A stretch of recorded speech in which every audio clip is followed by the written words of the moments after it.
So, back in my first batch of Gundam reviews, a few may have noticed, and by a few I mean one person, you know who you are, that I left out a really crucial component to the franchise's early history. I don't have a segue, so let's talk SD Gundam.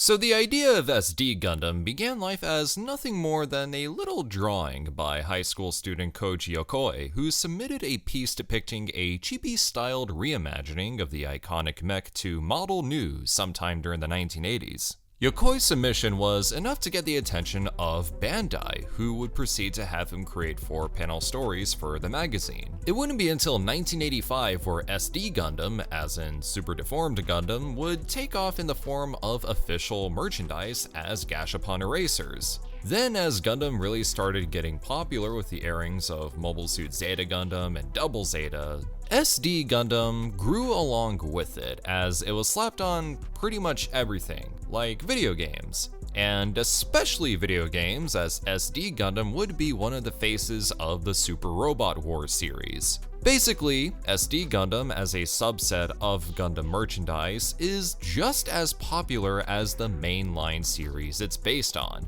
In fact, there was a time in the 90s where SD Gundam outsold the rest of the franchise. People really love the cutesy little guys, in that Sanrio sort of way.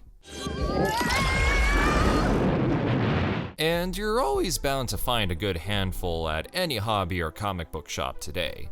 You know a brand is insanely powerful when this becomes a big selling point for a franchise that has a tendency to have a lot of fucked up shit going on.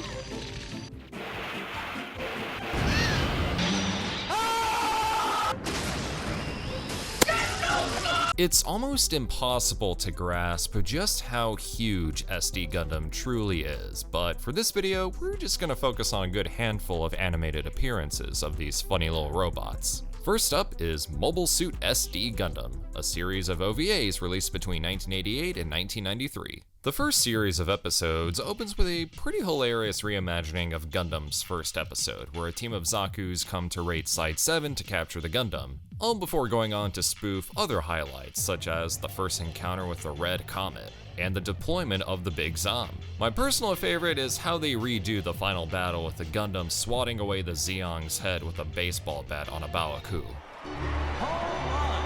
Honestly, just as iconic as the final shooting. Afterwards, the OVAs start going their own route, each episode having its own premise, like which Gundam-themed pension will the female cast stay at? Who will win the Gundam Olympics? Which ends when a colony drops on top of it. This is then followed by SD Gundam Mark II, which, by the way, I should note that this anime was initially made to coincide with the theatrical release of Char's Counterattack, which, funny enough, features the first ever animated appearances of the new Gundam in Sazabi. Mark II is admittedly more of the same conceptually, but if you're into it, you're gonna get several laughs.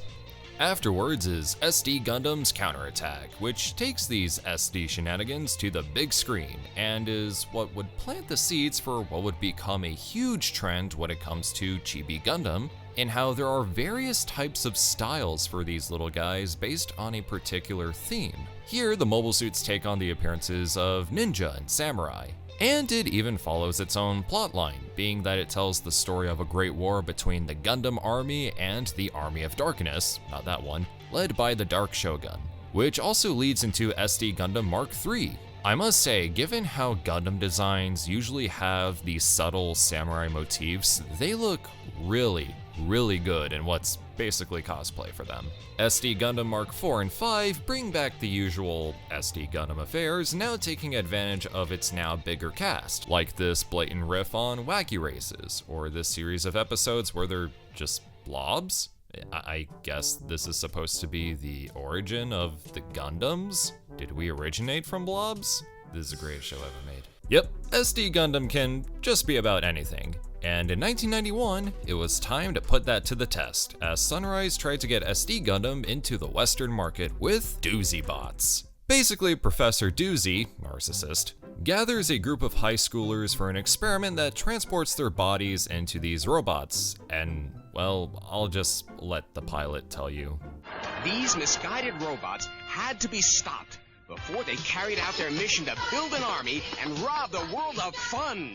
Whatever that means. And there's casual terrorism being committed by Xeon mobile suits before they're stopped by the Dooybots.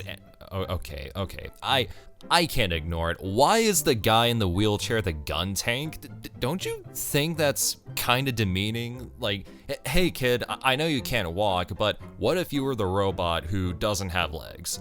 You like being reminded that you're crippled? Do you want to make being crippled your personality? With the Dooybots, you get bots of action, bots of fun, and bots of kids. FBI, open up! I don't know if I'd use that last one as a selling point. Just saying. Obviously, Dooybots never became the exciting, beautifully animated half-hour series this pilot tried to sell you on, as it faded into the nothingness that is the several failed attempts to bring Gundam overseas. And by extension, the failed adaptations of Japanese properties as a whole. And that's a rabbit hole in of itself. Look, if you were a kid in 1991, would you have rather watched this or Ren and Stimpy? Like, this is a no-brainer. Transformers was struggling to survive in America at this point. What made them think that another show about robots based on Japanese imported toys was gonna do anything? But eventually, SD Gundam did make its way over to North America proper, as a means to celebrate the 25th anniversary of the franchise, as well as being the 10th Gundam TV anime.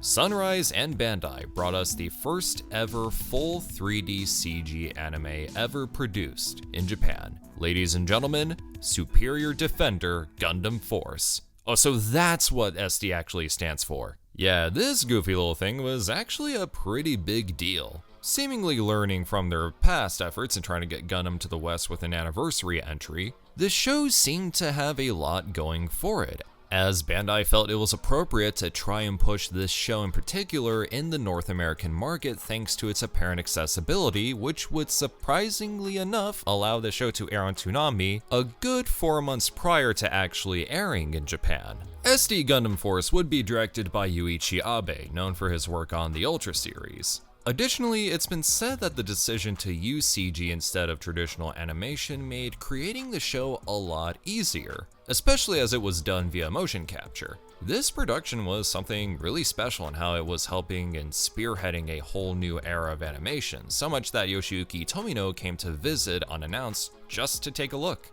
Plenty of the music was even composed by the Hollywood Symphony Orchestra. But with innovation comes challenges. While motion capture for human characters is one thing, it's a whole other deal in trying to replicate the movements of a non-human being. You basically have to imagine yourself and think like something that doesn't actually exist. Plus, it meant that the voice actors needed to get the dubbing down to a T. While it's normal to animate mouth movements before recording, motion capture, having tons of moving parts at once, made it more difficult. Shuichi Ikeda, the iconic voice of Char Aznable and Commander Sazabi in the show's Japanese dub, admitted to getting drunk during recording sessions. Though SD Gundam Force wasn't just going to be silly shenanigans, it actually has a surprising amount of lore and a rather intriguing militaristic sci-fi fantasy story to tell. Humans and robots coexist in the future, but the evil forces of Dark Axis threaten Neotopia, as the superdimensional guard sends Captain Gundam, why does he have a goatee? Who befriends a young boy named Shoot, spelled S-H-U-T-E. You know what? It's Gundam. There are plenty of stupid names. Just roll with it. These two are later joined by Zero the Winged Knight, based on the Wing Zero, whose kingdom was invaded by Dark Axis. And Ninja Bakunetsu Maru, based on the God Gundam, who kinda just joins them via accidental dimension hop.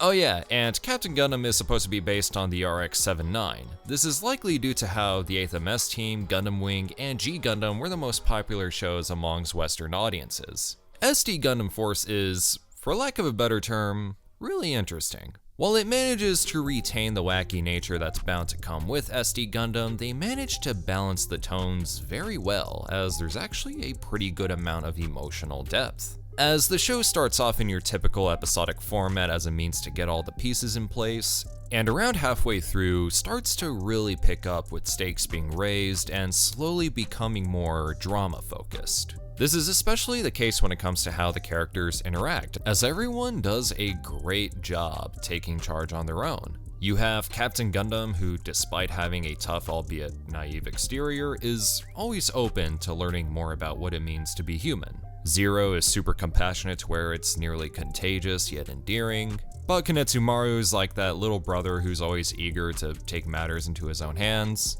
even if it doesn't turn out for the best. Shoot is, well, a kid, who, spoiler alert, turns out to be Gundam Jesus towards the end. These are all people with their own goals, young at heart, and are easy to connect with, as long as you can get past the awkward dubbing. But you know what? That helps give the show its charm, and you can't really be mad at it. And you gotta love the Zako hour that bookends every episode, that fills you in on some lore and trivia, almost makes you forget that these are supposed to be bad guys. But how can you blame them? I wanna buy all of them. I wanna put them on my desk, build an army, and conquer the world with them. I would die for them.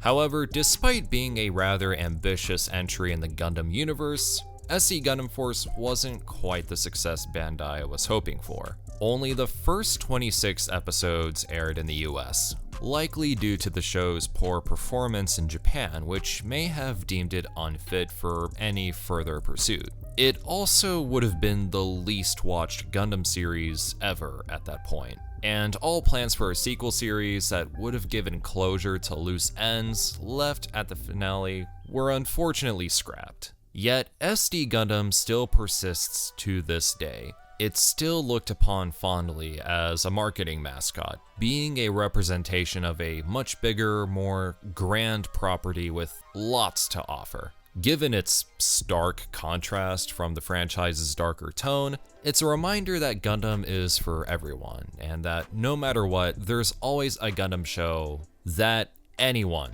can enjoy. Whether it's the shocking brutality of 0080, the over-the-top theatrics of G Gundam, or something with tons of heart like SD Gundam Force. Happy to finally be visiting Gundam again on the channel. A lot has happened these past couple years, but regardless, I'm glad I can talk more and explore further into what's honestly become one of my favorite sci-fi franchises ever. That said, I'll see you guys next time as we venture towards the cosmic era. I have thoughts. Anyway, thank you guys for watching. I want to give a shout out to my channel members and Patreon supporters for your tremendous help. If you guys like what you see, you can go ahead and support the channel on Patreon, where you can get early access to videos and exclusive content. Feel free to like, share, comment, subscribe, all that good stuff, and I'll see you guys next time. Take it easy, everyone.